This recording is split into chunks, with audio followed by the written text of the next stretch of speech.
तर रायगडच्या नागोठणे शहराला अजूनही अंबा नदीच्या पुराचा वेढ आहे।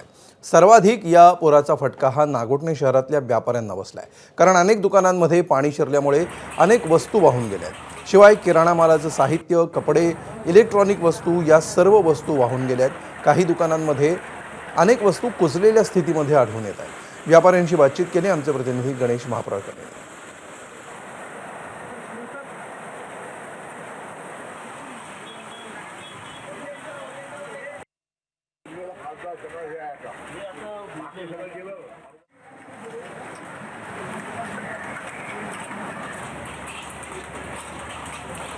रायगड जिल्ह्यातल्या नागोठणे शहराला सध्या अंबा नदीच्या पुराच्या पाण्याचा विळखा आहे आणि त्यामुळे संपूर्ण ही बाजारपेठ आहे ती जलमय झालेली आहे।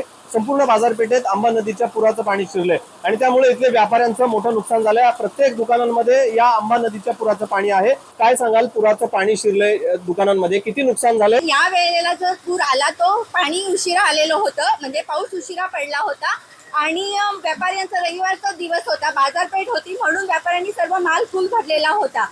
अचानक पाणी आलं, पण लोकांना वाटलं की 2-3 फुटापर्यंत पाणी असेल, तेवढा माल लोकांनी खाली केला।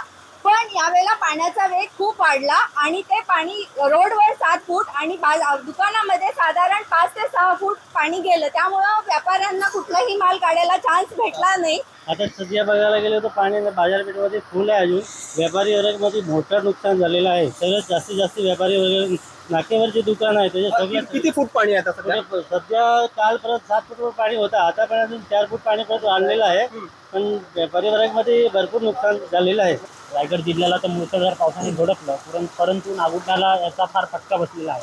बाजारपेठ असेल, संपूर्ण कोळीवाडा असेल, इथे खूप परिणाम झालेला आहे। सगळी वाहतूक खूप विस्कळीत आहे। वाहतूक विस्कळीत झालेली आहे, त्याच्यामुळे नागरिकांना खूप मोठ्या समस्यांना सामोरे जावं लागतं। लवकरात लवकर इथला पूर ओसरल्यानंतर आम्ही इथला जो अडकून पडलेलं जे साहित्य आहे ते देखील आपण या ठिकाणी काढून टाकू अशी चिंता आहे ती त्यांना लागून राहिलेली आहे। मात्र पावसाचा जोर आहे तो कायम आहे, त्यामुळे पुढील काही तासामध्ये पावसाचा जोर वाढला तर पुन्हा पाण्याची पातळी आहे ती वाढण्याची शक्यता आहे। गणेश महाप्रळकर, एबीपी माझा, रायगड।